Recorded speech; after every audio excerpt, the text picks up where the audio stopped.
Shubhra madam आरंभ करिवा। Madam Manoj sir टिके नाहंती नथंतु आपण आरंभ करतु। आज्ञा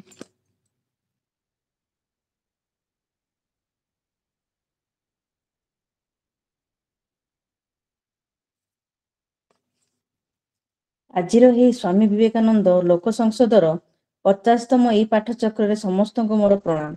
मु शुभ्रा पट्टनायक अध्यापिका ओडिया विभाग सरकारी बालिका उच्च माध्यमिक विद्यालय केसीपुर गुमा ब्लॉक तथा गजपति जिला शाखा स्वामी विवेकानंद लोक संसद साहित्य लोक विभाग जिला मुख्य भावे आजिर एई पाठचक्र को मु संयोजिका भावे समस्त श्रोताबृंद को स्वागत और शुभेच्छा ज्ञापन करुचे। जेकोसी कार्यर आरंभ आम प्रथम भगवान को स्मरण करूँ, तांकर कृपा बिना समस्त कार्य सबुबले असंपूर्ण।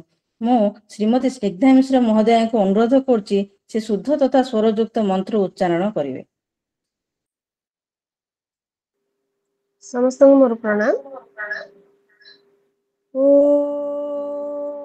ओंकार बिंद संयुक्तं नित्यं ध्यायन्ति योगिनः कामदं मोक्षदं चैव ओंकाराय नमो नमः।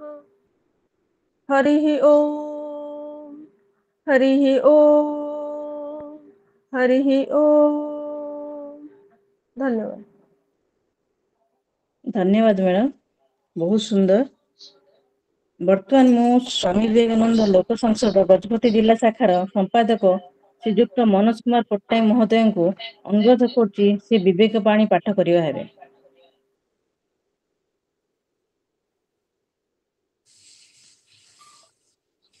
नमस्कार, शुभ संध्या। स्वामी विवेकानंद विवेकवाणी पाठ करने को जाऊँगी। जेकोसी कार्य आम मानक भगवान आड़ को नहीं जाए ताहा ही सत्कार्य एवं जो कार्य आम मानक निम्न दिग को नहीं जाए ताहा असत्कार्य। आध्यात्मिक दिगरु देखिले आमे देखिबा को पाउजे केते गुड़िए कार्य आमको उन्नत और महान करे, अन्य केते गुड़िए कार्यर प्रभाव रे आमे अवनत और पशुभावापन्न होता। धन्यवाद। धन्यवाद सर। आजिर ही 50तम ई पाठचक्र रे सभापति रूपे आम निकटरे उपस्थित अछंती डॉक्टर कल्याणी मिश्र महोदया, अध्यापिका शिक्षा विभाग एवं स्वामी विवेकानंद लोक संसदर दक्षिण संभागर संपादिका। मु आपनको स्वागत जनाऊँगी एवं स्वागत अभिभाषण रक्षा निमंते निवेदन करुछि। उपस्थित समस्त को मोर सारस्वत अभिनंदन। आज स्वामी विवेकानंद लोक संसद गजपति जिला शाखार 50तम ई पाठचक्र एवं एथिरे आमे जो महान व्यक्तित्व को पाई जो आलोचना करिबा पई वक्ता भाबरे से आउ केही नुहंती ओडिशार साहित्य जगत तथा अभिनय जगतर जने अग्रधारीर नाम श्रीमती सविता शतपथी महोदय।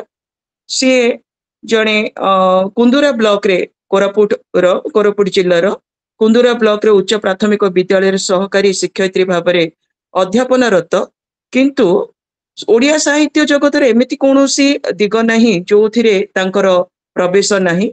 से जने आग धाड़ुआ धाड़ीर लेखिका एवं साहित्य समीक्षिका मध्य। साहित्य जगतर सी होचंती हमर जो क्षुद्र चलचित्र पई कहानी अभिनय एवं निर्देशना मध्य देइचंती एवं आकाशवाणी जयपुर जने स्वीकृति प्राप्त कलाकार। एमिति जने व्यक्तित्व बा प्रतिभावान व्यक्ति पाखरु आज आमे सुनिबा श्री जगन्नाथंकर विभिन्न वेश। समस्ते आपण माने जानिचंती जे जगन्नाथ ओडिया संस्कृतिर आमर मूल परिचय।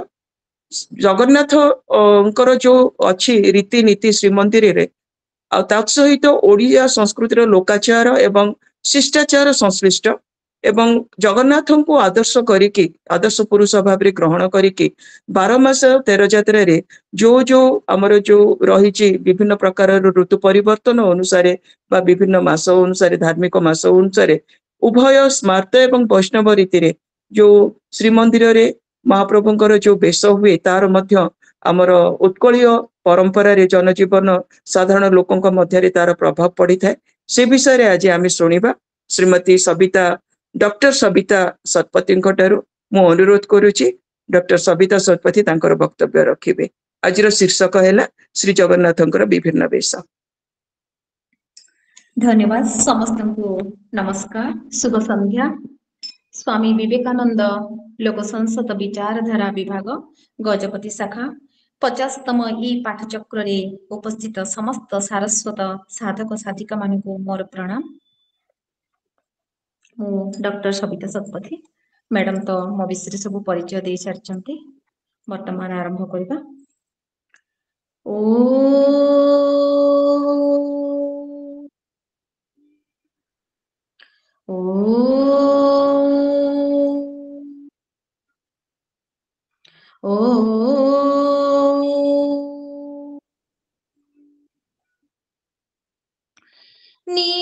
नीलाद्रौ शंख मध्ये शतदल कमले रत्न सिंहासनास्तं सर्वालंकारयुक्तं नवघन रुचिरं संजतं चाग्रजेन भद्रायाः वामभागे रथचरणजूतं ब्रह्मरुद्रेन्द्रवन्द्यं वेदानं सारमेशं सृजनपरिवृतं ब्रह्मदारु स्मरामि ब्रह्मदारु स्मरामि ब्रह्मदारु स्मरामि। जय जगन्नाथ। जहांक रूप संदर्शन रे कोटि जन्मर पाप निमिषके पानी फटका भली मिली जाए से विश्व ब्रह्मांडर अधीश्वर ओडिया जातिर आराध्य ठाकुर से जगतर नाथ जगन्नाथ अनादि पुणी अनंत और सर्वव्यापी सर्वशक्तिमान तांको रूपकांति पुणी विभव वैभव अवतार अवतरण तत्व वैचित्र सबकिछि रहस्यमय और अवर्णनीय पुराण किंवदंती इतिहास और परंपरा रीतिनीति को जदि आमे अनुध्यान करिबा तेबे श्री जगन्नाथंकर जे कोनसी दिग श्री जगन्नाथंक संपर्कित जे कोनसी एक विषय जेपरिकी आमे नीलाचल कहिबा पुणी नीलचक्र पतित पावन बाना गरुड़ स्तंभ बड़दाण्ड शरधाबाली एपरिकी काणीचाए निर्माल्य कौनसीटिर आदि किंबा अंत मध्य नहीं। कहिबार तात्पर्य मोर हेला जगन्नाथंक संपर्कित जे कोनसी विषय हेउना कहीं आमे जदि कहि चलिले तांको कथा सरिबनी किंबा लेखि चलिले लेखा भी सरिबनी। पुरुषोत्तम जगन्नाथंक स्वरूप अति अचिंत्य अव्यक्त और रहस्यमय ज्ञानी गुणी भक्त तत्वदर्शी गवेषक पंडित और दार्शनिक वृंद तांको अनंत पुणी अक्षय अव्यय अविनश्वर सर्वव्यापी सर्वांतर्यामी क्षर अक्षर साकार निराकार और सगुण निर्गुण दारु ब्रह्म रूपरे सुंदर भावरे चित्रण करिछन्ति। तत्वतः से अखिल विश्वर सर्वनियंता होइथिले मध्य तांक श्री विग्रह नश्वर पुणी क्षयशील दारु रे से निर्मित तांकर नित्य नैमितिक पूजा विधान पर्वपर्वाणी पुणी जानी यात्रा लौकिक होई मध्य दिव्य अनन्य और असाधारण अटे। जदि आमे जगन्नाथंकर रूप लीला धाम तत्व और दर्शन रे स्वातंत्र्य वैशिष्ट्य और वैचित्र्य भरी रही निश्चित भाव में अनुमान करिपारिबा। जुग जुग धरी अगणित साधु संत महात्मा सूरी साधक गवेषक ତତ୍ୱାନୁସନ୍ଧାନୀ ଜଗନ୍ନାଥଙ୍କ ସ୍ୱାତନ୍ତ୍ର୍ୟ ବୈଶିଷ୍ଟ୍ୟ ଓ ବୈଚିତ୍ର୍ୟକୁ ଉଦ୍ଘାଟନ କରିବାକୁ ନିରବଚ୍ଛିନ୍ନ ପ୍ରୟାସ କରିଥିଲେ ହିଁ ଅଦ୍ୟାବଧି ତାଙ୍କ ମୌଳିକତା ଦୁର୍ବୋଧ୍ୟ ଓ ରହସ୍ୟାଚ୍ଛନ୍ନ ରହିଛି। ତାଙ୍କ ଗବେଷଣାର କିଛି ଅନ୍ତ ନାହିଁ। ସକଳ ପ୍ରକାର ବିଶ୍ଳେଷଣ ସତ୍ତ୍ୱେ ଶ୍ରୀ ଜଗନ୍ନାଥ ଅଧିକରୁ ଅଧିକ ରହସ୍ୟମୟ ହୋଇଯାଇଛନ୍ତି।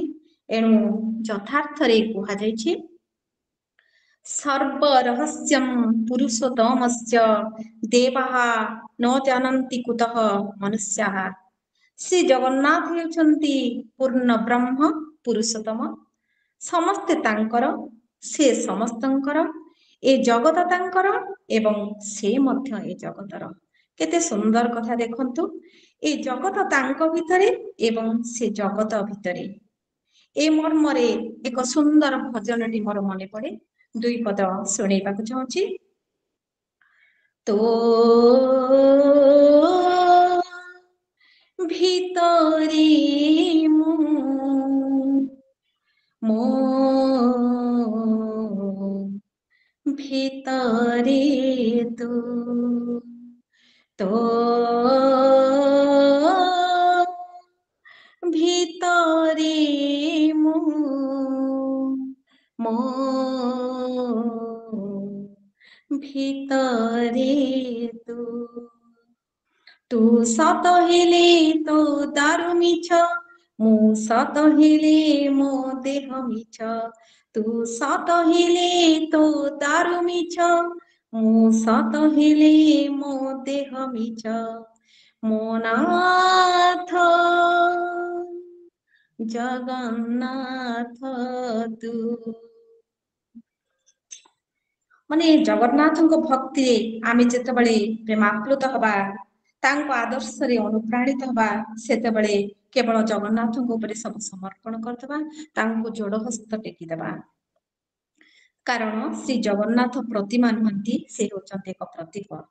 ତେଣୁ ସମଗ୍ର ମାନବ ସମାଜର ସେ ପ୍ରତୀକ। ଜାତି ଧର୍ମ ବର୍ଣ୍ଣ ନିର୍ବିଶେଷରେ ଧନୀ ଗରିବ ସମସ୍ତଙ୍କର ସେ ଆରାଧ୍ୟ ଅଟନ୍ତି। ଏକାଧାରରେ ସେ ବୈଦାନ୍ତିକ ମାନଙ୍କର ପୂର୍ଣ୍ଣ ବ୍ରହ୍ମ, ଶୈବ ମାନଙ୍କର ଶିବ, ଶାକ୍ତ ମାନଙ୍କର ମହାକାଳୀ, ଗାଣପତ୍ୟ ମାନଙ୍କର ଗଣପତି, ସୌର ମାନଙ୍କର ସୂର୍ଯ୍ୟ, ବୌଦ୍ଧ ମାନଙ୍କର ବୁଦ୍ଧ, ଜୈନ ମାନଙ୍କର ଜିନଦେବ। ଶ୍ରୀ ଜଗନ୍ନାଥ ହେଉଛନ୍ତି ଉଭୟ ସ୍ରଷ୍ଟା ଏବଂ ସୃଷ୍ଟି। ସେ ବିଶ୍ୱ ମାନବର ଗୁରୁ, ପୁଣି ବନ୍ଧୁ, ପ୍ରଭୁ, ସଖା, ପିତା, ମାତା ସବୁ କିଛି। ଅତଏବ ସମନ୍ୱିତ ଚେତନାର ମହାମିଳନ ତୀର୍ଥ ହେଉଛି ଶ୍ରୀ ଜଗନ୍ନାଥ ସଂସ୍କୃତି। ଓଡ଼ିଆ ଜାତିର ସାଂସ୍କୃତିକ ଜୀବନରେ ଶ୍ରୀ ଜଗନ୍ନାଥଙ୍କର ଭୂମିକା ଅତ୍ୟନ୍ତ ମହତ୍ୱପୂର୍ଣ୍ଣ। ଶ୍ରୀ ଜଗନ୍ନାଥଙ୍କୁ କେନ୍ଦ୍ର କରି ମୁଖ୍ୟତଃ ଓଡ଼ିଶାର ବିଭିନ୍ନ ପର୍ବପର୍ବାଣୀ, ଓଷାବ୍ରତ ଓ ଯାନିଯାତ୍ରା ପାଳନ କରାଯାଇଥାଏ। ଶ୍ରୀ ଜଗନ୍ନାଥଙ୍କ ଦ୍ୱାଦଶ ଯାତ୍ରା ମଧ୍ୟରୁ ସ୍ନାନ ଯାତ୍ରା, ରଥଯାତ୍ରା, ଚନ୍ଦନ ଯାତ୍ରା, ଦୋଳଯାତ୍ରା ଓ ଝୁଲଣ ଯାତ୍ରା ହେଉଛି ପ୍ରଧାନ ଯାତ୍ରା ସବୁ। ଏହି ଯାତ୍ରା ଗୁଡ଼ିକ ମଧ୍ୟରୁ ସ୍ନାନ ଯାତ୍ରା ଆଉ ରଥଯାତ୍ରାରେ ସ୍ୱୟଂ ଦାରୁମୂର୍ତ୍ତି ମାନେ ବିଜେ ହେଉଥିବା ବେଳେ ଅନ୍ୟାନ୍ୟ ଯାତ୍ରାରେ ପ୍ରଭୁ ବା ଯେଉଁମାନଙ୍କର ଚଳନ୍ତି ପ୍ରତିମା ବିଜେ କରନ୍ତି। କୋଟି କୋଟି ଓଡ଼ିଆଙ୍କର ଆରାଧ୍ୟ ଦେବତା ହେଉଛନ୍ତି ଦାରୁବ୍ରହ୍ମ ଶ୍ରୀ ଜଗନ୍ନାଥ।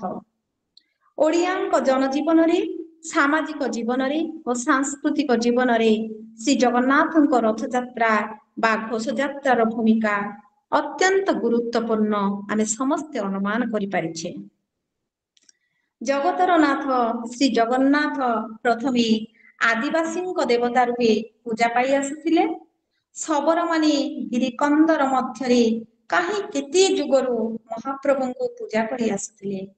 ବନବାସୀ ମାନଙ୍କର ଶ୍ରୀ ଜଗନ୍ନାଥଙ୍କ ସହିତ ସମ୍ପର୍କ ଏତେ ନିବିଡ଼ ଯେ ଅନାଦି କାଳରୁ ପୂଜା ପାଇ ମଧ୍ୟ ପ୍ରଭୁ ସେହି ଶବର ମାନଙ୍କର ଭକ୍ତି ଆଉ ପ୍ରେମରେ ବାନ୍ଧି ହୋଇ ଧାଇଁ ଆସିଲେ ଆଦିବାସୀଙ୍କ ପ୍ରକୃତି କୋଳ କୋରାପୁଟକୁ। ଆମେ ଯୋଉଠି ରହୁଛୁ କୋରାପୁଟ। ସେତେବେଳେ 1972 ମସିହାର କଥା। କୋରାପୁଟ ସହର ମଧ୍ୟରେ ମୁଣ୍ଡ ଟେକିଥିବା ସେହି ମାଙ୍କଡା ପଥର ପାହାଡ଼ ନୀଳଶୈଳରୁ ପବିତ୍ର ଶ୍ରୀ ଜଗନ୍ନାଥ ପୀଠ ଏବଂ ମନ୍ଦିର ମାଳିନୀ ପରିବେଶ ମଧ୍ୟରେ ଶ୍ରୀକ୍ଷେତ୍ର ପୁରୀ ପରେ ଦ୍ୱିତୀୟ ଶ୍ରୀକ୍ଷେତ୍ର ଶାବର ଶ୍ରୀକ୍ଷେତ୍ର ଭାବେ ବିଶ୍ୱରେ ପରିଚିତ ହୋଇଗଲା। ଅନେକ କଥା ଏମିତି ରହିଛି ଶ୍ରୀ ଜଗନ୍ନାଥଙ୍କ ସମ୍ପର୍କିତ ଯେକୌଣସି ବିଷୟକୁ ଯଦି ଆମେ ଆଲୋଚନା କରିବା ତାହା କେବେ ବି ସରିବନି। ମୁଁ ପୂର୍ବରୁ ହିଁ କହି ରଖିଥିଲି, ଯେମିତି ପୂର୍ବରୁ କହିଛି କି କାଣିଚାଇ ନିର୍ମାଲ୍ୟକୁ ନେଇ ଆଲୋଚନା କଲେ କି କଣିକାଏ ଶରଧାବାଳିକୁ ନେଇ ଆଲୋଚନା କଲେ ତାହା ସରିବନି। ପତିତ ପାବନ ବାନା ଯାହାକି ପବନର ବିପରୀତ ଦିଗରେ ଫର ଫର ହୋଇ ଉଡୁଥାଏ, ତାର ମହାତ୍ମ୍ୟ କିମ୍ବା ବୈଚିତ୍ର୍ୟ ବିଷୟରେ ଆଲୋଚନା କଲେ ମଧ୍ୟ ତାହା ସରିବନି। ତେବେ ଆସିବି ମୁଁ ଆଜିର ଆଲୋଚ୍ୟ ବିଷୟକୁ। ଶ୍ରୀ ଜଗନ୍ନାଥଙ୍କ ଭକ୍ତ ପ୍ରିୟମାନେ ସେ ବର୍ଷର ବିଭିନ୍ନ ତିଥିରେ ବିଭିନ୍ନ ବେଶରେ ଭକ୍ତଜନଙ୍କୁ ଦର୍ଶନ ଦେଇ ଭକ୍ତମାନଙ୍କର ମନୋବାଞ୍ଛା ପୂରଣ କରିଥାନ୍ତି, ଭକ୍ତମାନଙ୍କର ଦୁଃଖ କ୍ଲେଶ ଲାଘବ କରିଥାନ୍ତି ଏବଂ ପାପମୋଚନ ମଧ୍ୟ କରିଥାନ୍ତି।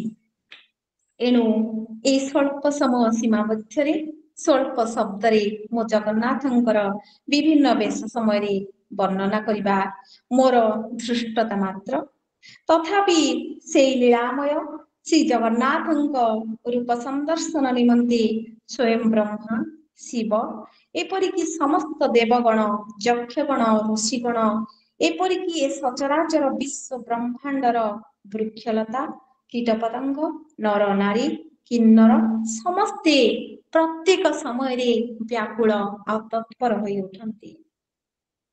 ଏଣୁ ସେଇ ଭକ୍ତବତ୍ସଳ ଭଗବାନ ଯୁଗ ଯୁଗ ଧରି ବିଭିନ୍ନ ଅବତାରରେ ଅବତରିଛନ୍ତି ଏବଂ ଭକ୍ତଜନଙ୍କ ପାପ ପୀଡ଼ା ହାରିଛନ୍ତି।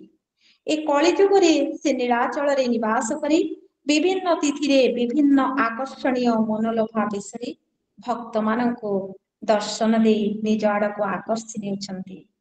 ତେବେ ଆମେ ସେଇ ଦୁର୍ଲଭ ବେଶ ଗୁଡ଼ିକ ଉପରେ ସମ୍ୟକ ଆଲୋକପାତ କରିବା।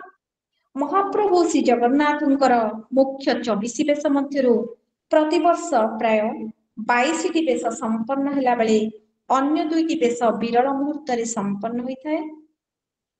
ଏହି 2ଟି ବିରଳ ବେଶ ହେଲା ରଘୁନାଥ ବେଶ ଆଉ ଅନ୍ୟଟି ହେଉଛି ନାଗାର୍ଜୁନ ବେଶ। ବିଭିନ୍ନ ବେଶ ମଧ୍ୟରୁ କେତେକ ବେଶରେ ମହାପ୍ରଭୁ ଶ୍ରୀ ଜଗନ୍ନାଥଙ୍କର ପୋଷାକ କେବଳ ବଦଳୁଥିବା ବେଳେ ଆଉ କେତେକ କ୍ଷେତ୍ରରେ ତାଙ୍କର ଅବତାର ମଧ୍ୟ ବଦଳି ଯାଇଥାଏ। ଯଥା କେତେବେଳେ ସେ ବିଷ୍ଣୁତ ଆଉ କେତେବେଳେ ନୃସିଂହ ବେଶ ଧାରଣ କରିଥାନ୍ତି। ପୁଣି ମହାପ୍ରଭୁଙ୍କ ସବୁଯାକ ବେଶରେ ଜଗନ୍ନାଥ ମୁଖ୍ୟ ଭୂମିକାରେ ରହୁଥିବା ବେଳେ କେବଳ ପ୍ରଳମ୍ବାସୁର ବଦ୍ଧ ବେଶରେ ବଳଭଦ୍ର ମୁଖ୍ୟ ଭୂମିକା ଗ୍ରହଣ କରନ୍ତି। ଜଗନ୍ନାଥଙ୍କର ମୁଖ୍ୟ 24 ବେଶ ମଧ୍ୟରୁ କେତେକ ବେଶ ବର୍ଷକରେ ଏକାଧିକ ବାର ସମ୍ପନ୍ନ ହୋଇଥାଏ। ଯଥା ସୁନାବେଶ ପ୍ରାୟ 5 ଥର ଓ ଶ୍ରାଦ୍ଧ ବେଶ 3 ଥର ସମ୍ପନ୍ନ ହୋଇଥାଏ। ଜଗନ୍ନାଥ ସଂସ୍କୃତି ପୁରାଣ, କିମ୍ବଦନ୍ତୀ, ଇତିହାସ ତଥା ଲୋକାଚାର ଓ ପରମ୍ପରା ଉପରେ ଆଧାରିତ। ଏଥିରେ ଉଲ୍ଲେଖ ଥିବା ଜଗନ୍ନାଥଙ୍କର ବିଭିନ୍ନ ପ୍ରକାର ବେଶ ଉପରେ ମୁଁ ଆଲୋଚନା କରିବି। ପ୍ରଥମରେ ଆମେ ଆଲୋଚନା କରିବା ଗଜାନନ ବେଶ ବା ଗଣପତି ବେଶ ବା ହାତୀ ବେଶ। ଦେବସ୍ନାନ ପୂର୍ଣ୍ଣିମା ଅର୍ଥାତ୍ ଜ୍ୟେଷ୍ଠ ପୂର୍ଣ୍ଣିମା ଦିନ ଆନନ୍ଦ ବଜାର ସ୍ଥିତ ସ୍ନାନ ମଣ୍ଡପ, ଯାହାକୁ କି ଆମେ ବେଦୀ କହୁଛେ, ସେଇ ଉପରେ ଏହି ବେଶ ହୋଇଥାଏ। ଏହି ବେଶରେ ଜଗନ୍ନାଥଙ୍କୁ କଳା ହାତୀ ଶୁଣ୍ଢ ଓ ବଳଭଦ୍ରଙ୍କୁ ଧଳା ହାତୀ ଶୁଣ୍ଢ ଲଗାଇ ଗଣପତି ବେଶରେ ସଜ୍ଜିତ କରାଯାଏ, ଯାହାକି ଅତ୍ୟନ୍ତ ମନୋଲୋଭା ଆଉ ଆକର୍ଷଣୀୟ ମଧ୍ୟ। ସିଏ ସବୁ ଭକ୍ତମାନଙ୍କୁ ଦର୍ଶନ ଦିଅନ୍ତି। ଦ୍ୱିତୀୟରେ ଆସିବା ନବଯୌବନ ବେଶ। ଏହି ଦିବ୍ୟ ବେଶ ଆଷାଢ଼ ଅମାବାସ୍ୟା ତଥା ଉଭା ଅମାବାସ୍ୟା ତିଥିରେ ଅଣସର ଶେଷରେ ଶ୍ରୀଜୀଉ ଏହି ବେଶରେ ଭକ୍ତମାନଙ୍କୁ ଦର୍ଶନ ଦେଇଥାନ୍ତି। ଗଡ଼ ଲାଗି ବନକ ଲାଗି ପରେ ମହାପ୍ରଭୁଙ୍କ ପ୍ରତିମା ନୂଆ ପରି ଝଟକୁଥିବାରୁ ଏହାକୁ ନବଯୌବନ ବେଶ ବୋଲି କୁହାଯାଏ। ଶ୍ରଦ୍ଧାଳୁ ଭକ୍ତମାନେ ଏହି ବେଶ ସନ୍ଦର୍ଶନ ନିମନ୍ତେ ବର୍ଷ ତମାମ ଅପେକ୍ଷା କରିଥାନ୍ତି କେତେବେଳେ ସେହି ଜଗନ୍ନାଥଙ୍କୁ ଦର୍ଶନ କରିବେ। ତୃତୀୟରେ ଆସିବା ସେନାପଟା ଲାଗି ବେଶ। ପ୍ରଭୁମାନଙ୍କ ଶ୍ରୀଅଙ୍ଗର ସୁରକ୍ଷା ନିମନ୍ତେ ପହଣ୍ଡି ପୂର୍ବରୁ ସେବକମାନେ ବିଗ୍ରହମାନଙ୍କ ଦେହରେ ଭଲ ଭାବେ ସୂତା ଗୁଡ଼େଇ ଦେଇଥାନ୍ତି। ଯୁଦ୍ଧଭୂମିକୁ ଯିବା ପୂର୍ବରୁ ଯୋଦ୍ଧା ଯେପରି ପୋଷାକ ଆଉ ସାଞ୍ଜୁ ପରିଧାନ କରନ୍ତି, ସେହିପରି ଯେଉଁମାନେ ଠେଲା ପେଲା ଓ ଭିଡ଼ରୁ ରକ୍ଷା ପାଇବା ପାଇଁ ଏହି ବେଶ ଧାରଣ କରନ୍ତି।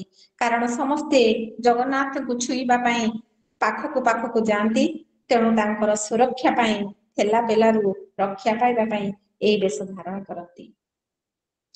ଚତୁର୍ଥରେ ଆସିବା ଟାହିଆ ଲାଗି ବେଶ।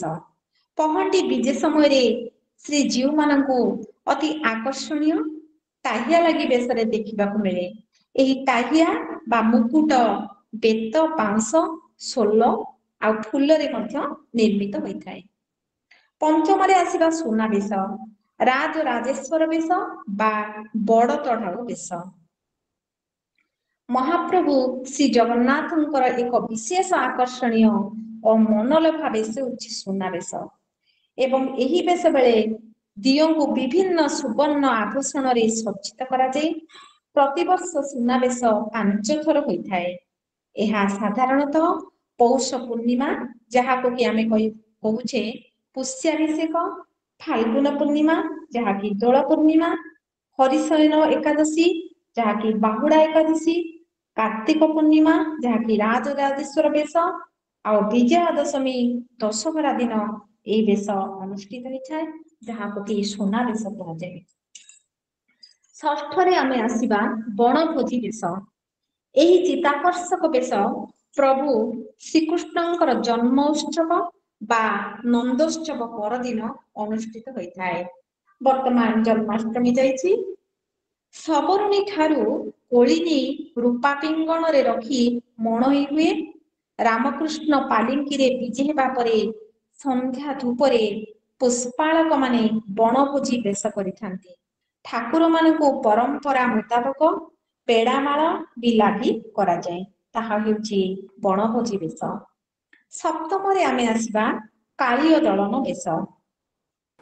ଭାଦ୍ରବ ମାସ କୃଷ୍ଣପକ୍ଷ ଏକାଦଶୀ ଦିନ ଶ୍ରୀମନ୍ଦିରରେ ଶ୍ରୀଜୀଉ ରତ୍ନ ସିଂହାସନ ଉପରେ ଏହି ମନୋଲୋଭା ବେଶରେ ଦୃଶ୍ୟମାନ ହୁଅନ୍ତି। ଏହି ଦିନ ମହାପ୍ରଭୁଙ୍କ ବିଜେ ପ୍ରତିମା ମଦନ ମୋହନ ଓ ରାମକୃଷ୍ଣ ମାର୍କଣ୍ଡ ପୋଖରୀ ପାଖକୁ ଯାଇ ସେଠାରେ କାଳିୟ ଦଳନ କରନ୍ତି। ଗରୁଡ଼ ବେଶରେ ଜଣେ ବ୍ୟକ୍ତି ଶ୍ରୀକୃଷ୍ଣଙ୍କୁ ବିଷମୁକ୍ତ କରିବା ପାଇଁ ଅମୃତ ଲଡୁ ମଧ୍ୟ ଦେଇଥାନ୍ତି। ଏଇଟା ହେଲା ଆମର କାଳିୟ ଦଳନ ବେଶ। ତାପରେ ଆମେ ଆସିବା ଅଷ୍ଟମରେ ପ୍ରଳମ୍ବାସୁର ବେଶ। ପ୍ରଳମ୍ବାସୁର ବଦ୍ଧ ବେଶ, ଯାହାକି ଭାଦ୍ରବ କୃଷ୍ଣ ପକ୍ଷ ଦ୍ୱାଦଶୀ ତିଥିରେ ଶ୍ରୀମନ୍ଦିରରେ ଶ୍ରୀ ବଳଭଦ୍ରଙ୍କର ପ୍ରଳମ୍ବାସୁର ବଦ୍ଧ ବେଶ ଅନୁଷ୍ଠିତ ହୋଇଥାଏ। ଏହି ବେଶ ବେଳେ ଶ୍ରୀ ଜଗନ୍ନାଥ ଓ ସୁଭଦ୍ରା ସାଧାରଣ ବେଶରେ ବିରାଜମାନ କରିଥାନ୍ତି। ଏକ ବିରାଟକାୟ କାଷ୍ଠ ନିର୍ମିତ ପ୍ରଳମ୍ବାସୁର ମୂର୍ତ୍ତି ରତ୍ନ ସିଂହାସନର ନିମ୍ନ ଭାଗରେ ସ୍ଥାନିତ ହୋଇଥାଏ। ଅସୁରର ସ୍କନ୍ଦ ଏବଂ 2 ଭୁଜରେ ଶ୍ରୀ ବଳଭଦ୍ର ବସିଥିବା ଭଳି ଅନୁମାନ କରିହୁଏ। ମାଦଳା ପାଞ୍ଜି ଅନୁଯାୟୀ ଏହି ବେଶ ରାଜା ଭୋଜଙ୍କ ରାଜତ୍ୱ ସମୟରେ ଆରମ୍ଭ ହୋଇଥିଲା। ଏହି ବେଶ ହେଉଛି ପ୍ରଳମ୍ବାସୁର ବଦ୍ଧ ବେଶ। ତାପରେ ଆମେ ଆସିବା ନବମରେ ଗିରି ଗୋବର୍ଦ୍ଧନ ବେଶ। ପରମ୍ପରା ଅନୁଯାୟୀ ପ୍ରତ୍ୟେକ ବର୍ଷ ଭାଦ୍ରବ କୃଷ୍ଣ ତ୍ରୟୋଦଶୀରେ ଶ୍ରୀ ବିଗ୍ରହ ମାନଙ୍କର ଏହି ବେଶ ହୋଇଥାଏ। ଠାକୁରମାନେ ଏହି ବେଶରେ ଚୂଳ, କିରୀଟ, କର୍ଣ୍ଣକୁଣ୍ଡଳ, ସୂର୍ଯ୍ୟଚନ୍ଦ୍ର, ଅଣ୍ଟାପଟି, ହାତ, ଦାରୁବନ୍ଧ, ଶଙ୍ଖଚକ୍ର, ଗଦାପଦ୍ମ, ହଳ ଓ ମୁଷଳ ପ୍ରଭୃତି ଲାଗି ହୁଅନ୍ତି। ଏଇ ଯୋଉ ଗିରି ଗୋବର୍ଦ୍ଧନ ବେଶ, ଏହି ବେଶରେ ଶ୍ରୀକୃଷ୍ଣ ଗିରି ଗୋବର୍ଦ୍ଧନ ପାହାଡକୁ ଟେକି ଧରିଥିବା ଦେଖିବାକୁ ମିଳିଥାଏ।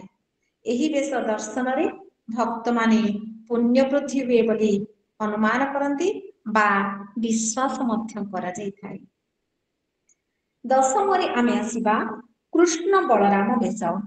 ଭାଦ୍ରବ ମାସ କୃଷ୍ଣ ପକ୍ଷ ତ୍ରୟୋଦଶୀ ତିଥିରେ ଏହି ବେଶ ଅନୁଷ୍ଠିତ ହୋଇଥାଏ। ଏହି ବେଶରେ ପ୍ରଭୁ ଶ୍ରୀ ଜଗନ୍ନାଥଙ୍କୁ କୃଷ୍ଣ ବେଶରେ ଏବଂ ବଳଭଦ୍ରଙ୍କୁ ବଳରାମ ବେଶରେ ସୁନ୍ଦର ଭାବରେ ସଜ୍ଜିତ କରାଯାଇଥାଏ। ସୁଭଦ୍ରା ଚତୁର୍ଭୁଜ ଧାରଣ କରି ଭିନ୍ନ ଭିନ୍ନ ଆୟୁଧ ସହ ପଦ୍ମାସନରେ ମଧ୍ୟ ଉପବେଶନ କରିଥାନ୍ତି। ଶ୍ରୀ ଜଗନ୍ନାଥଙ୍କର ଗୋଟିଏ ହସ୍ତରେ ସ୍ୱର୍ଣ୍ଣବଂଶୀ ଏବଂ ଅନ୍ୟ ହସ୍ତରେ ପଦ୍ମଫୁଲ ସୁନ୍ଦର ଭାବରେ ଶୋଭା ପାଉଥାଏ। ସେତେବେଳେ ବଳଭଦ୍ରଙ୍କର ଗୋଟିଏ ହସ୍ତରେ ସିଂହା ଓ ଅନ୍ୟ ହସ୍ତରେ ପଦ୍ମଫୁଲ ଶୋଭା ପାଉଥାଏ। ଉଭୟ ଭ୍ରାତା କୃଷ୍ଣ ବଳରାମ ଜଗନ୍ନାଥ ବଳରାମ ବେଶରେ କିରୀଟି ଯୁକ୍ତ ପାଗ ପିନ୍ଧି ଭକ୍ତ ଜଣଙ୍କର ମନକୁ ମୋହନ୍ତି। ଏକାଦଶରେ ଆମେ ଆସିବା ବଳି ବାମନ ବେଶ। ଭାଦ୍ରବ ମାସ ଶୁକ୍ଳ ପକ୍ଷ ଦ୍ୱାଦଶୀ ତିଥିରେ ଏହି ବେଶ ଅନୁଷ୍ଠିତ ହୋଇଥାଏ। ପୌରାଣିକ ଆଖ୍ୟାନ ଅନୁସାରେ ଏହି ଶୁଭ ତିଥିରେ ଭଗବାନ ବିଷ୍ଣୁ ପଞ୍ଚମ ଅବତାରରେ ଏକ ବାମନ ବାଳକ ରୂପେ ଜନ୍ମଗ୍ରହଣ କରିଥିଲେ।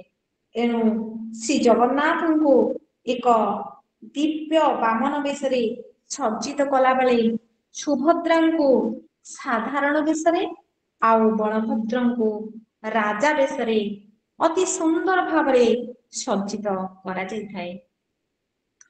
ଶ୍ରୀ ଜଗନ୍ନାଥ ଏହି ବେଶରେ ଶ୍ରୀଭୁଜ ଶ୍ରୀପୟର ଆଉ କିରୀଟ ଆଭୂଷିତ ହୋଇ ବାମ ହସ୍ତରେ ଛତା ଆଉ ଡାହାଣ ହସ୍ତରେ କୁଶବଟୁ ଗଡୁ ପରିଧାନ କରିଥାନ୍ତି। ତାପରେ ଆମେ ଆସିବା ଦ୍ୱାଦଶରେ ରାଜା ବେଶ। ଆଶ୍ୱିନ ମାସ ଶୁକ୍ଳ ଦଶମୀ ଯାହାକି ଦଶହରା, ସେତିକି ବେଳେ ଶ୍ରୀ ଜଗନ୍ନାଥ ଶ୍ରୀ ବଳଭଦ୍ର ଆଉ ତାଙ୍କ ଭଉଣୀ ସୁଭଦ୍ରା ଏକ ବିଶେଷ ଶୈଳୀରେ ସୁନାବେଶ ହୋଇଥାନ୍ତି।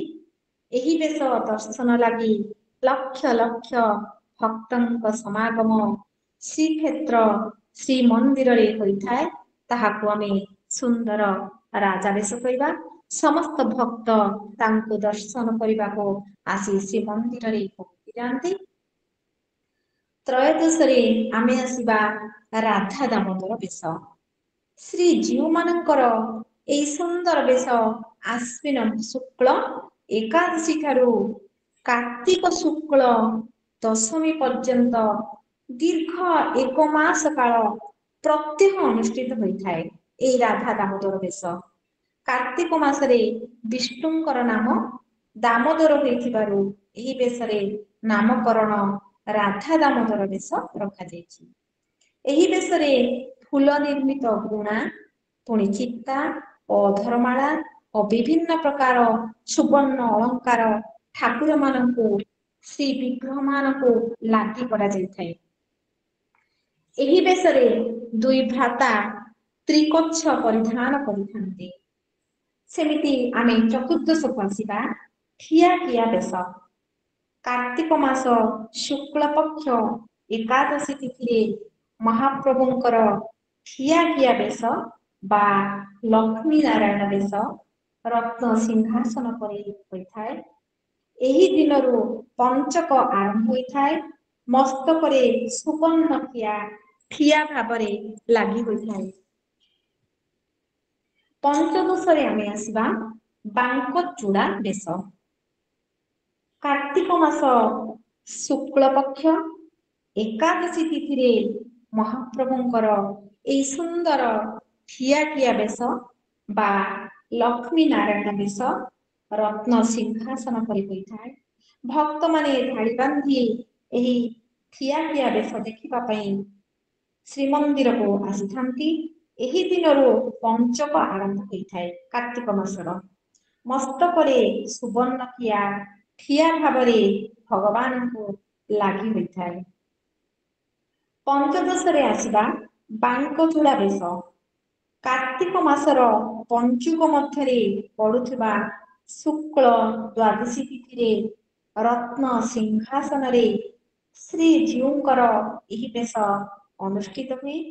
ଯାହାକି ଅତ୍ୟନ୍ତ ଚିତ୍ତାକର୍ଷକ ଆଉ ମନଲୋଭା। ଏହି ବେଶର ବିଶେଷତ୍ୱ ଯେ ଜଗନ୍ନାଥ ଆଉ ବଳଭଦ୍ରଙ୍କର ଶ୍ରୀମସ୍ତକରେ ଚନ୍ଦ୍ରିକା ଚୂଳ ସହିତ ଦକ୍ଷିଣ ଦିଗକୁ ଆଡ଼ ଖୋସା ପଡେ ଏବଂ ସେଥିରେ ଅଗ୍ରଗଣ୍ଠିରେ ଏକ ସୁବର୍ଣ୍ଣକିଆ ଖଞ୍ଜା ଯାଇଥାଏ। ତାହାକୁ ବାଙ୍କଚୂଡା ବେଶ କୁହାଯାଏ। ତାପରେ ଆମେ ଆସିବା ଷୋଳଦଶ, ଯାହାକି ଆଡକିଆ ବେଶ। କାର୍ତ୍ତିକ ମାସ ଶୁକ୍ଳ ପକ୍ଷ ତ୍ରୟୋଦଶୀ ତିଥିରେ ଶ୍ରୀମନ୍ଦିରରେ ଶ୍ରୀ ବିଗ୍ରହ ମାନଙ୍କର ଆଡକିଆ ବା ତ୍ରିବିକ୍ରମ ବେଶ ଅନୁଷ୍ଠିତ ହୋଇଥାଏ। ଦୁଇ ଭ୍ରାତା ଜଗନ୍ନାଥ ବଳଭଦ୍ର ସେମାନଙ୍କ ମସ୍ତକରେ ଚୂଳ ଦୁଇଟି ସୋଲ, କନା, ବେତ, ଜମ୍ବୁରା, କଇଁଥ, ଅଠା ଇତ୍ୟାଦିରେ ନିର୍ମିତ ହୋଇଥାଏ। ଏହି ବେଶରେ ଦିଅଁଙ୍କର ଚୂଳରେ ସ୍ୱର୍ଣ୍ଣ ନିର୍ମିତ କିଆ ଆଡ ଭାଗରେ ଖୋସା ଯାଇଥାଏ। ସେଇଥିପାଇଁ ତାଙ୍କୁ ଆଡକିଆ ବେଶ କୁହାଯାଏ। ସପ୍ତଦଶରେ ଆମେ ଆସିବା ଡାଳିକିଆ ବେଶ ବା ଲକ୍ଷ୍ମୀ ନୃସିଂହ ବେଶ। ପଞ୍ଚକର ଚତୁର୍ଥ ଦିବସରେ ଏହି ବେଶ ଅନୁଷ୍ଠିତ ହୋଇଥାଏ। ରତ୍ନ ଭଣ୍ଡାରର ବିଭିନ୍ନ ସୁବର୍ଣ୍ଣ ଅଳଙ୍କାରରେ ଶ୍ରୀ ବିଗ୍ରହ ମାନଙ୍କୁ ସଜ୍ଜିତ କରାଯାଇଥାଏ। ସୋଲ ଜରିରେ ଡାଳି କରାଯାଏ, ସେଥିରେ ବିଭିନ୍ନ ରଙ୍ଗ ବେରଙ୍ଗର ଫୁଲ ଲଗା ଯାଇଥାଏ ଆଉ ତାକୁ ଶ୍ରୀମସ୍ତକରେ ସୁନ୍ଦର ଭାବରେ ସଜ୍ଜିତ କରାଯାଇଥାଏ, ଯାହାକୁ କି ଡାଳିକିଆ ବେଶ ବା ଲକ୍ଷ୍ମୀ ନୃସିଂହ ବେଶ କୁହାଯାଏ। ଅଷ୍ଟାଦଶରେ ଆମେ ଆସିବା ରାଜରାଜେଶ୍ୱର ବେଶ, ଯାହାକୁ କି ସୁନା ବେଶ କୁହାଯାଏ। ଏହା କାର୍ତ୍ତିକ ମାସ ପୂର୍ଣ୍ଣିମାରେ ପାରମ୍ପରିକ ରୀତିମତେ ଶ୍ରୀମନ୍ଦିରରେ ରତ୍ନ ସିଂହାସନରେ ବିରାଜିତ ତିନି ଦିଅଁଙ୍କୁ ଏହି ଆଡମ୍ବର ପୂର୍ଣ୍ଣ ବେଶରେ ସଜ୍ଜିତ କରାଯାଏ। ଏହା ସୁନାବେଶର ଅନୁରୂପ। ବିଭିନ୍ନ ରତ୍ନଅଳଙ୍କାର ପାଟ ବସ୍ତ୍ରରେ ଶ୍ରୀ ବିଗ୍ରହ ଗୁଡିକୁ ସଜ୍ଜିତ କରାଯାଏ। ଏହି ବେଶରେ ଠାକୁରମାନେ ଶ୍ରୀଭୁଜ, ଶ୍ରୀକିଟ, ଶ୍ରୀପୟର, ଓଡିଆଣୀ, ଚନ୍ଦ୍ରସୂର୍ଯ୍ୟ, କୁଣ୍ଡଳ, ଚିତା, ଚନ୍ଦ୍ରିକା, ଶଙ୍ଖ, ଚକ୍ର, ଫଳ, ମୂଷଳ, ତ୍ରିଶାଖା, ଶ୍ରୀମୁଖ ପଦ୍ମ, ଘାଗଡାମାଳି, କଦମ୍ବମାଳି, ହରିଡା କଦମ୍ବମାଳି, ବାହାଡାମାଳି, ତାବିଜମାଳି, ବାଘନଖୀମାଳି, ସେବତୀମାଳି ଆଦି ବିଭିନ୍ନ ଅଳଙ୍କାର ଆୟୁଧରେ ଦିବ୍ୟ ରୂପ ଧାରଣ କରିଥାନ୍ତି। ସମସ୍ତ ନୀତି ଶେଷରେ ସର୍ବସାଧାରଣଙ୍କ ଉଦ୍ଦେଶ୍ୟରେ ସାହାଣ ମେଳା କରାଯାଇଥାଏ। ଊନବିଂଶରେ ଆମେ ଆସିବା ନାଗାର୍ଜୁନ ବେଶ। ଯେଉଁ ବର୍ଷ କାର୍ତ୍ତିକ ମାସରେ ପଞ୍ଚକ 6 ଦିନ ପଡେ, ସେହି ବର୍ଷ ମଳ ତିଥିରେ ତିନି ଦିଅଁ ଓ ଶ୍ରୀ ସୁଦର୍ଶନଙ୍କର ଏହି ବେଶ ହୋଇଥାଏ। ଏହି ବେଶରେ ଶ୍ରୀ ବିଗ୍ରହ ଗୁଡିକ ମୁଖ୍ୟତଃ ସୋଲ, କନାଜରି, ବେତରେ ନିର୍ମିତ ହାଣ୍ଡିଆ, ଧେଣୁ, ନିଶ, ଦାଢି, ଛୁରୀ, କଟୁରୀ, ବାଘଛାଲ, ସ୍ୱର୍ଣ୍ଣ, ଶ୍ରୀଭୁଜ, ଶ୍ରୀପୟର, ବାଘନଖ ମାଳି, ଶଙ୍ଖଚକ୍ର, ଫଳ, ମୂଷଳ ଆଦି ଧାରଣ କରନ୍ତି ଆଉ ନାଗାର୍ଜୁନ ବେଶରେ ସମସ୍ତଙ୍କୁ ଦର୍ଶନ ଦିଅନ୍ତି। ବିଂଶରେ ଆମେ ଆସିବା ଘୋଡଲାଗି ବେଶ। ଏହି ବେଶରେ ଶ୍ରୀଜୀଉମାନଙ୍କୁ ଖଣ୍ଡୁଆ ପାଟ, ଘୋଡ ବସ୍ତ୍ର, ଯାହାକି ମଖମଲ ଓ ସୂତା କପଡାରେ ସ୍ୱତନ୍ତ୍ର ଶୈଳୀରେ ନିର୍ମିତ ଆଦିରେ ଭୂଷିତ କରାଯାଇଥାଏ। ବାର ଅନୁଯାୟୀ ଭିନ୍ନ ଭିନ୍ନ ରଙ୍ଗରେ ଘୋଡ ବସ୍ତ୍ର ଲାଗି ହୋଇଥାଏ, ଯେପରିକି ବୁଧବାର ନୀଳ ରଙ୍ଗର ଘୋଡ ବସ୍ତ୍ର, ଗୁରୁବାର ହଳଦିଆ ଘୋଡ ବସ୍ତ୍ର, ଏହିପରି ବିଭିନ୍ନ ଘୋଡ ବସ୍ତ୍ର ଲାଗି କରାଯାଏ, ତାହାକୁ ଘୋଡଲାଗି ବେଶ କୁହାଯାଏ। ଏକବିଂଶରେ ଆମେ ଆସିବା ମକର ଚୌରାଶୀ ବେଶ, ଯାହାକି ମକର ସଂକ୍ରାନ୍ତି ଦିନ ପାଳନ କରାଯାଇଥାଏ। ମକର ଚୌରାଶୀ ବେଶ ସୂର୍ଯ୍ୟ ନାରାୟଣଙ୍କର ଉତ୍ତରାୟଣ ଯାତ୍ରା ହୁଏ, ସେଇଥିପାଇଁ 3 ଦିନ ପାଇଁ ନୀତିକାନ୍ତିରେ ପୂଜା ହୁଏ। ନବାଙ୍ଗ ବେଶ ହୁଏ, ସର୍ବାଙ୍ଗ ଚନ୍ଦନ ଲାଗି ମଧ୍ୟ ହୋଇଥାଏ ଏହି ବେଶରେ। ଦ୍ୱାଦଶରେ ଆମେ ଆସିବା ପୁଷ୍ୟାଭିଷେକ ବେଶ। ପୌଷ ପୂର୍ଣ୍ଣିମାରେ ଶ୍ରୀଜୀଉମାନଙ୍କର ଅଭିଷେକ ହୋଇଥାଏ। ଏହା ମଧ୍ୟ ଠିକ ସୁନାବେଶରେ ଯେମିତି ଠାକୁରମାନେ ସଜେଇ ହୋଇଥିଲେ ସେହି ଅନୁରୂପ ବେଶରେ ସଜେଇ ହୁଅନ୍ତି। ତ୍ରୟୋଦଶରେ ଆମେ ଆସିବା ପଦ୍ମବେଶ। ମାଘ ଅମାବାସ୍ୟା ପରେ ପଞ୍ଚମୀ ପୂର୍ବରୁ ପଡୁଥିବା ବୁଧବାର କିମ୍ବା ଶନିବାର ଏହି ବେଶ କରାଯାଇଥାଏ। ଚତୁର୍ବିଂଶରେ ଆମେ ଆସିବା ଶ୍ରାଦ୍ଧ ବେଶ। ମହାପ୍ରଭୁ ମନୁଷ୍ୟମାନଙ୍କ ସଦୃଶ ପିତୃପୁରୁଷଙ୍କ ଉଦ୍ଦେଶ୍ୟରେ 3 ଦିନ ଦୀପଦାନ କରିଥାନ୍ତି। ମାର୍ଗଶିର କୃଷ୍ଣ ଚତୁର୍ଦ୍ଦଶୀ ଦିନ ଆଦିତି କଶ୍ୟପଙ୍କ ଉଦ୍ଦେଶ୍ୟରେ, ଅମାବାସ୍ୟା ଦିନ ଦଶରଥ କୌଶଲ୍ୟାଙ୍କ ଉଦ୍ଦେଶ୍ୟରେ ଏବଂ ପ୍ରତିପଦା ଦିନ ବସୁଦେବ ଦେବକୀ ନନ୍ଦ ଯଶୋଦା ଇନ୍ଦ୍ରଦ୍ୟୁମ୍ନ ଓ ଗୁଣ୍ଡିଚା ଦେବୀଙ୍କ ଉଦ୍ଦେଶ୍ୟରେ। ଏହି ବେଶରେ ଭିନ୍ନ ଭିନ୍ନ ରଙ୍ଗର ଧଡ଼ି ବିଶିଷ୍ଟ ଶ୍ଵେତ ବସ୍ତ୍ରରେ ଶ୍ରୀ ବିଗ୍ରହମାନ ସଜ୍ଜିତ ହୁଅନ୍ତି, ଯାହାକୁ କି ଶ୍ରାଦ୍ଧ ବେଶ କହିଲା। ପଞ୍ଚବିଂଶରେ ଗଜ ଉଦ୍ଧାରଣ ବେଶ। ମାଘ ପୂର୍ଣ୍ଣିମା ଦିନ ଶ୍ରୀଜୀଉମାନଙ୍କ ଗଜ ଉଦ୍ଧାରଣ ବେଶ ଅନୁଷ୍ଠିତ ହୁଏ। ଜଗନ୍ନାଥ ବଳଭଦ୍ର ଚତୁଃହସ୍ତ ରୂପେ ଓ ସୁଭଦ୍ରା ଦ୍ୱିଭୁଜ ରୂପେ ସଜ୍ଜିତ ହୁଅନ୍ତି। କୁମ୍ଭୀର କବଳରୁ ଗଜକୁ ରକ୍ଷା କରିବାର ଦୃଶ୍ୟ ଏହି ବେଶରେ ମଧ୍ୟ ଭକ୍ତଜନ ଦେଖିବାକୁ ପାଇଥାନ୍ତି। ତାହାକୁ ଆମେ ଗଜ ଉଦ୍ଧାରଣ ବେଶ କହିବା। ଷୋଡ଼ବିଂଶରେ ଚାଚିରି ବେଶ। ଫଗୁଣ ଶୁକ୍ଳ ଦଶମୀରୁ ଶ୍ରୀମନ୍ଦିରରେ ଅନୁଷ୍ଠିତ ହେଉଥିବା ଦୋଳ ଉତ୍ସବ ବେଳେ ଏହି ବେଶ ଅନୁଷ୍ଠିତ ହୋଇଥାଏ। ସପ୍ତବିଂଶରେ ଆମେ ଆସିବା ଦୋଳ ପୂର୍ଣ୍ଣିମାର ବେଶ। ଫାଲ୍ଗୁନ ପୂର୍ଣ୍ଣିମାରେ ପୁଣି ଶ୍ରୀ ବିଗ୍ରହମାନଙ୍କର ଏକ ଚିତାକର୍ଷକ ମନୋଲୋଭା ଦିବ୍ୟ ସୁନାବେଶ ଅନୁଷ୍ଠିତ ହୋଇଥାଏ। ପୁଣି ବିଗ୍ରହମାନଙ୍କୁ ସୁନାବେଶରେ ସଜ୍ଜିତ କରାଯାଏ। ଅଷ୍ଟାବିଂଶରେ ଆମେ ଆସିବା ନବାଙ୍କ ବେଶ। ମକର ସଂକ୍ରାନ୍ତି ପୂର୍ବ ଦିନ ଶ୍ରୀ ଜଗନ୍ନାଥଙ୍କ ନବାଙ୍କ ବେଶ ସହ ଚାଉଳ ମେଳାଣ ଓ ଫୁଲ ମେଳଣ ଉତ୍ସବ ଅନୁଷ୍ଠିତ ହୋଇଥାଏ। ଯୋଉଠିକି ସେହିଦିନ ବଡ଼ସିଂହାର ବେଶରେ ସୋଲ ଓ ଜରି, କଇଁଥ, ଅଠାରେ ପ୍ରସ୍ତୁତ ଶଙ୍ଖ, ଚକ୍ର, ହଳ, ମୁଷଳ, କୁଣ୍ଡଳ ଇତ୍ୟାଦି ଦେଇ 3 ଦିଅଙ୍କୁ ଲାଗି କରାଯାଏ। ତାହାକୁ ନବାଙ୍କ ବେଶ କୁହାଯାଏ। 29ରେ ଆମେ ଆସିବା ଚନ୍ଦନ ଲାଗି ବେଶ। ଶ୍ରୀ ମନ୍ଦିରରେ ଠାକୁରମାନଙ୍କର ଦୈନନ୍ଦିନ ନୀତି ମଧ୍ୟରେ ଚନ୍ଦନ ଲାଗି ବେଶ ଅନ୍ୟତମ। ପ୍ରତ୍ୟହ ସନ୍ଧ୍ୟାଦୀପ ପରେ ପୂର୍ବ ବେଶ ଲାଗି କରାଯାଇଥାଏ। ଚନ୍ଦନ ଲାଗି ବେଶ ତାହାକୁ କୁହାଯାଏ। 30ରେ ଆସିବା ରଘୁନାଥ ବେଶ। ଏହା ଏକ ବିରଳ ବେଶ, କାରଣ ଦୁର୍ଲଭ ବେଶ ରଘୁନାଥ ବେଶଟା। ତଥ୍ୟ ଅନୁସାରେ ତାର ମୋଟ ମୁଁ ବାହାର କରିଥିଲି 9 ଥର ଏହି ବେଶ ଅନୁଷ୍ଠିତ ହୋଇଛି। ରଘୁନାଥ ବେଶଟା 9 ଥର ହୋଇଥାଏ ଜଗନ୍ନାଥଙ୍କର। 31ରେ ଆମେ ଆସିବା ଅବକାଶ ବେଶ। ଅବକାଶ ବେଶ ବା ତଡ଼ପ ଉତ୍ତରୀୟ ବେଶ, ଯାହାକି ପ୍ରତ୍ୟେକ ଦିନ ସକାଳେ ଅବକାଶ ପୂର୍ବରୁ ଅନୁଷ୍ଠିତ ହୋଇଥାଏ। 32 ଯୋଉଟାକି ନିତ୍ୟ ଧୂପ ବେଶ। ଏହା ନୀତି ଧୂପ ଦେବା ପୂର୍ବରୁ ଅନୁଷ୍ଠିତ ହୋଇଥାଏ। ତାପରେ ଆମେ ଆସିବା ବଡ଼ସିଂହାର ବେଶ। ବଡ଼ସିଂହାର ବେଶ ଦେଖିବା ପାଇଁ ମଧ୍ୟ ଭକ୍ତମାନେ ପ୍ରତି ମୁହୂର୍ତ୍ତରେ ତତ୍ପର ହେଉଛନ୍ତି ଜଗନ୍ନାଥଙ୍କୁ ଦର୍ଶନ କରିବା ପାଇଁ।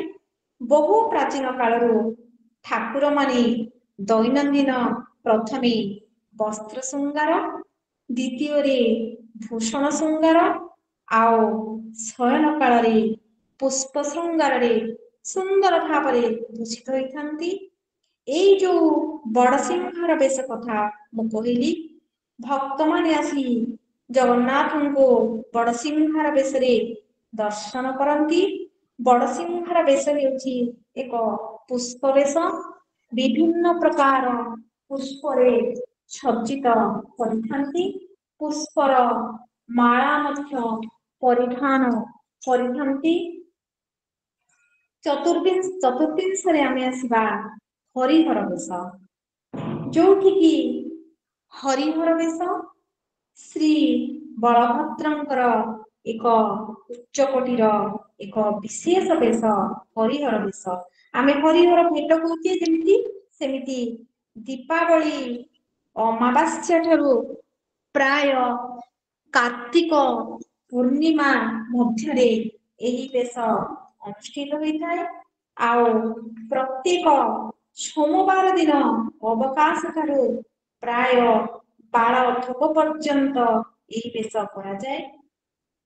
ଏହି ବେଶରେ ଶ୍ରୀ ବଳଭଦ୍ରଙ୍କର ଶ୍ରୀଅଙ୍ଗକୁ ଅଧା କଳା ପୁଣି ଅଧା ଧଳା ବର୍ଣ୍ଣର ବସ୍ତ୍ରରେ ସୁନ୍ଦର ଭାବରେ ମଣ୍ଡିତ କରିଥାଏ।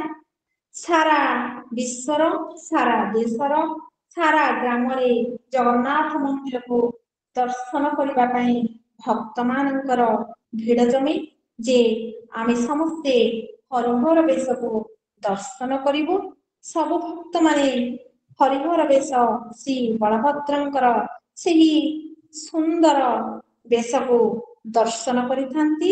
ଦୀପାବଳି ଠାରୁ ଆରମ୍ଭ କରି ଦୀପାବଳି ଅମାବାସ୍ୟା ଠାରୁ ଆରମ୍ଭ କରି କାର୍ତ୍ତିକ ମାସର ପୂର୍ଣ୍ଣମୀ ପର୍ଯ୍ୟନ୍ତ ପ୍ରାୟ 15 ଦିନ ପ୍ରତ୍ୟେକ ସୋମବାରର ଅବକାଶର ବାଳ ଧୂପ ପର୍ଯ୍ୟନ୍ତ ତାହା କରାଯାଇଥାଏ।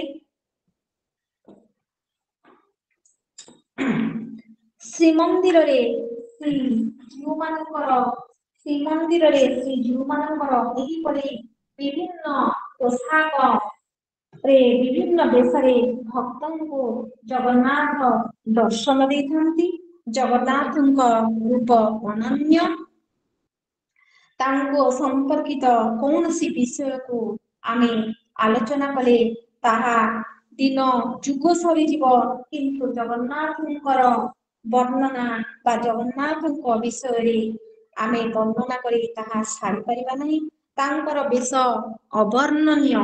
ମୁଁ ଅଳ୍ପରେ କେବଳ ତାଙ୍କର ବେଶର ସୂକ୍ଷ୍ମ ଭାବରେ ବର୍ଣ୍ଣନା କରିବି, କିନ୍ତୁ ତାଙ୍କର ବର୍ଣ୍ଣନା ଯଦି ବେଶର ଆମେ କରିବା ବିସ୍ତୃତ ଭାବରେ ଦିନ ରାତି ସରିଯିବ ସିନା, ଆମେ ଜଗନ୍ନାଥଙ୍କ ବେଶର ବର୍ଣ୍ଣନା କରିପାରିବା ନାହିଁ।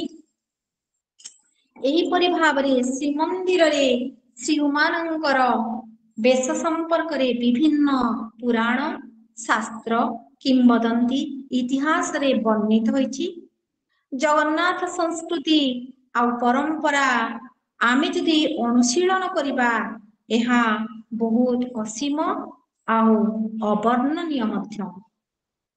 ଏଣୁ ମୋର ଏହି କଥନଟି ଯାହା ମୁଁ ଉପସ୍ଥାପନ କଲି ଆପଣଙ୍କ ପାଖରେ ତାହା ମାତ୍ର ସାମାନ୍ୟ।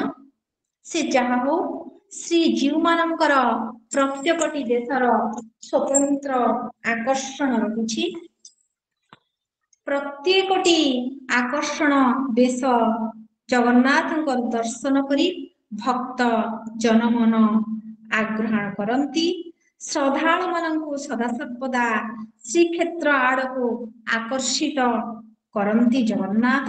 ତେଣୁ ଜଗନ୍ନାଥଙ୍କର ବେଶ ଦେଖିବା ପାଇଁ ସମସ୍ତେ ଆକର୍ଷିତ ହୋଇ ଜଗନ୍ନାଥ ମନ୍ଦିରକୁ ଭକ୍ତମାନେ ଭାବାବେଗରେ ଦୌଡ଼ି ଯୋଡ଼ହସ୍ତ ହୋଇ ସମର୍ପଣ ହୋଇଯାଆନ୍ତି।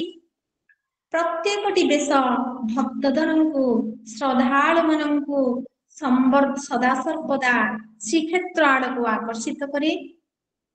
ଏଣୁ ତ ଓଡ଼ିଆ ଜାତିର ଆରାଧ୍ୟ ଦେବତା, ବିଶ୍ୱ ପ୍ରସିଦ୍ଧ, ଶେଷରେ ସେଇ ଜଗତର ନାଥ ଜଗନ୍ନାଥ କାଳିଆ ସାନ୍ତଙ୍କ ଶ୍ରୀପ୍ରିୟରେ ନିଜକୁ ନତଶିର ସମର୍ପଣ କରି ମୋର ବକ୍ତବ୍ୟକୁ ମୁଁ ଏଇଠି ବିରାମ ଦେଉଛି। ଧନ୍ୟବାଦ, ନମସ୍କାର, ଜୟ ଜଗନ୍ନାଥ।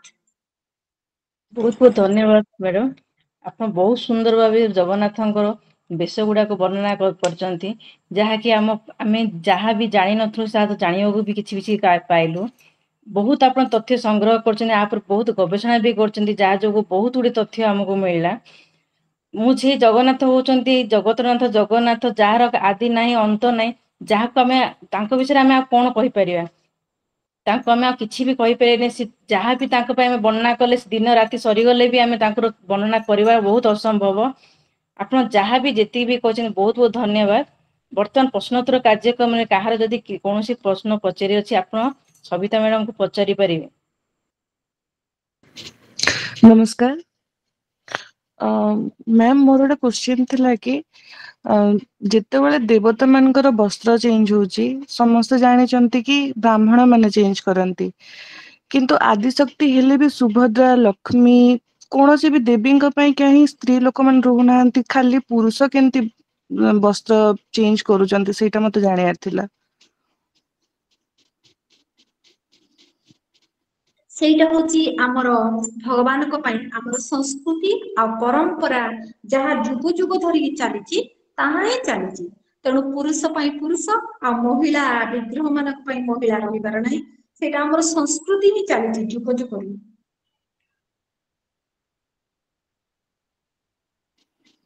किंतु सबु देवी पीठरे भी तो मैम माने कौनसी जगह भी तो स्त्री लोक रहू नाहंती खाली ओडिसा रे ସମସ୍ତ कहिକି नुह ସମସ୍ତ ମନ୍ଦିରରେ ସମସ୍ତଙ୍କ ଦେବୀ ମନ୍ଦିର ତା ହଉ ପାଇଁ କିଛି ସ୍ପେସିଫିକ ସବୁଠାରେ ରିଜନ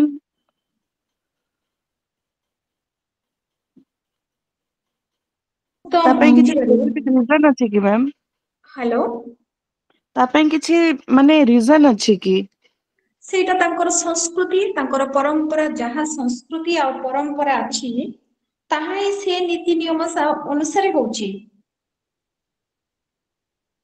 ମନ୍ଦିରର ନୀତିକାନ୍ତି ଯାହା ଅଛି ତାହା ହିଁ ହବ ସେଥିପାଇଁ କୌଣସି ପୁରୁଷ କିମ୍ବା କୌଣସି ନାରୀ କେବଳ ନାରୀ ବିଗ୍ରହର ପୋଷାକ ବଦଳାଇବାର କୌଣସି ନିୟମ ନାହିଁ ଯାହା ଯୁଗ ଯୁଗରୁ ରହି ଆସିଛି ସଂସ୍କୃତି ପରମ୍ପରା ତାହା ହିଁ ହବ थैंक यू ତାହା ନୀତିକାନ୍ତି ଯାହା ନୀତିକାନ୍ତି ତାହା ହିଁ ହବ ଆମେ ତାକୁ ବଦଳେଇ ପାରିବା ନାହିଁ କିମ୍ବା ଆମେ କହିପାରିବାନି ସେଟା ଯୁଗ ଯୁଗରୁ ନୀତିକାନ୍ତି ରହି ଆସିଛି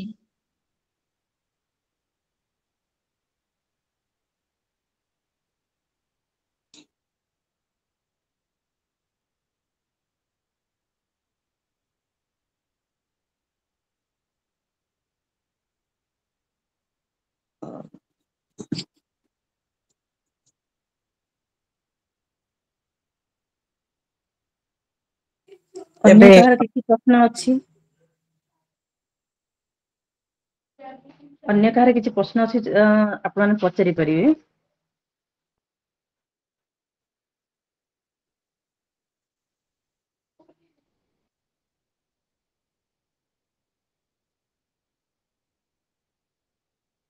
ଆଉ କାହାର ପ୍ରଶ୍ନ ଅଛି ଯଦି ପଚାରନ୍ତୁ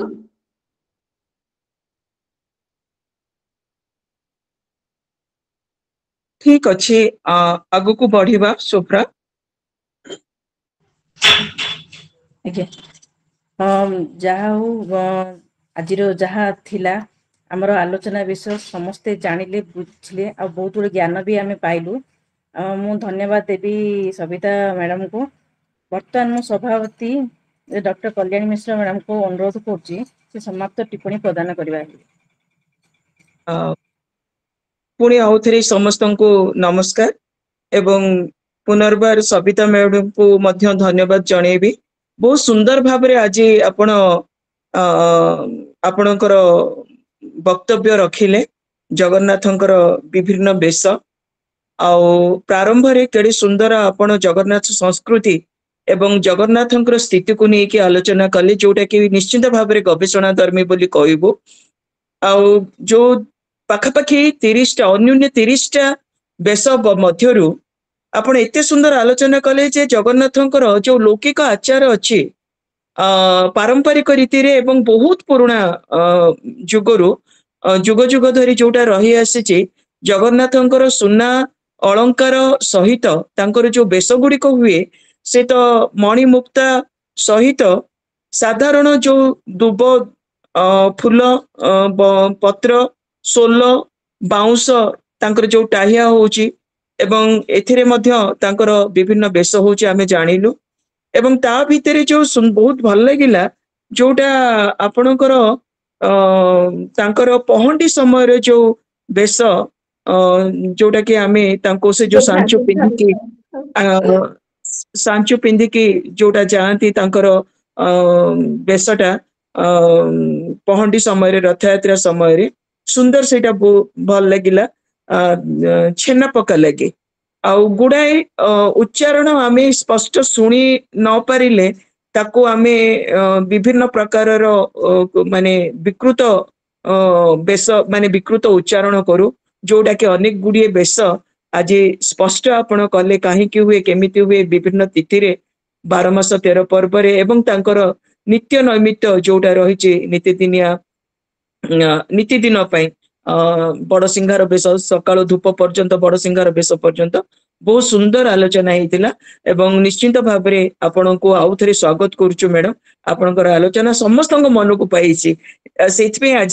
कि प्रश्नोत्तर रही आम मानकर परम सौभाग्य आमर राज्य ये आलोचना रे राज्य सभापति मध्य अछंती एवं विचारधारार मुख्य राज्य मुख्य मध्य अछंती एवं अन्यान्य जिल्लार प्रमुख मध्य अछंती एटा आम पई आज दिन पई परम सौभाग्य धन्यवाद मैडम बहुत बहुत धन्यवाद वक्ता को डॉक्टर सविता शतपथी को शुभ्रा धन्यवाद मैडम। धन्यवाद मैडम मु बर्तमान मनोज कुमार पट्टनायक सर को अनुरोध करछि से धन्यवाद अर्पण करिवे।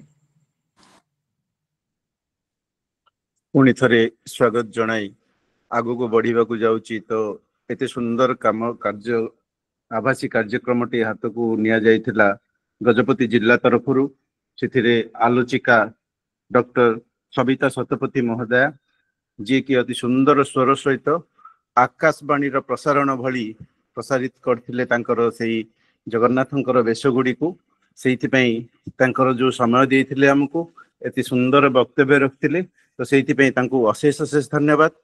तांका सहित आमर जिल्लार आज सभापतित्व दायित्व रे अध्यक्ष दायित्व रे जे थिले डॉक्टर कल्याणी मिश्र महोदया सी तांकर बहु व्यस्तबहुल कार्यक्रम रु सी समय देई आमर एही आज कार्यक्रमटी को अध्यक्षता करथिले अति सुंदर भावे सेइथिपई तांको मध्य अशेष अशेष धन्यवाद। सेही भली आमर संयोजक दायित्व रे थिले शुभ्रा पट्टनायक जी की संयोजना अति सुंदर भावे कार्यकारी करथिले तो सेइथिपई तांको मध्य अशेष धन्यवाद। ता सहित स्निग्धाराणी मिश्र जी की शांति पाठ एवं ओंकार ध्वनि पई दायित्व नैथिले तांको मध्य अशेष धन्यवाद। तापरे शेष रे श्रोता बृंदों को समस्त को अशेष अशेष धन्यवाद रही समस्त धन्यवाद आपन मु भी आपन बहुत बहुत धन्यवाद अर्पण करछि सर। वर्तमान शांति पाठ वा कल्याण मंत्र पाठ करिया पे मु श्रीमती स्निग्धा मिश्र को अनुरोध करछि।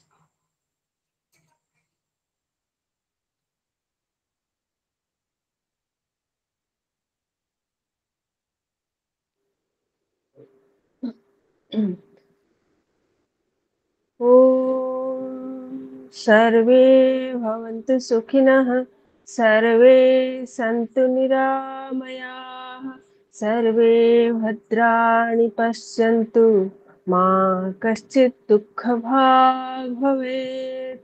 ॐ शान्तिः शान्तिः शान्तिः। धन्यवाद। धन्यवाद श्रीमती स्निग्धा मिश्र मैडम को बहुत बहुत धन्यवाद। वर्तमान मु आमर सभापति डॉक्टर कल्याणी मिश्र मैडम को अनुरोध करछि से कार्य को आगु ठीक नेबे। आजिर आमर जिला आभासी विचारधारार आभासी कार्यक्रम रे समस्ते जोग देइथिबारु समस्त को पुनर्बार आउ थरे तामाने मो धन्यवाद अर्पण करिबी एवं निश्चित भाव में सविता मैडम को धन्यवाद देवी सुंदर भाव में वर्णना करचंती आज तांकर वक्तव्य रखिथिले आ सबुथरु बड़ कथा है राजेंद्र बाबू तांकर नुआ कार्य जे कि हमर संपर्क सेतुर अध्यक्ष तांकर नुआ कार्य से आज संपादन करचंती सुचारू रूप रे शुभ्रा मैडम को मध्य कार्य परिचालना करिया पई करथिबा हेतु धन्यवाद देवी। हमर अन्यान्य जो जिल्लारू आमर सभापति महोदय राज्य सभापति महोदय एवं अन्य जिला प्रमुख जो माने भी अछंती सदस्य आजीवन सदस्य से माने मध्य आमर एई कार्यक्रम रे जोग दे हमकु माने धन्य माने करछु आज आमे आजिर जो आमर कार्यक्रम सांग हैला बोली मु निश्चित भाव में उद्घोषणा करिवि पुणी आसंता मासरे आउ थरे समस्त संगे आउ गोटे नूतन शीर्षक नहीं कि जड़े नूतन वक्ता को नहीं कि पुणी थरे आम एकाठी हेबा समस्त को धन्यवाद सभा सांग हैला जय गुरु। जय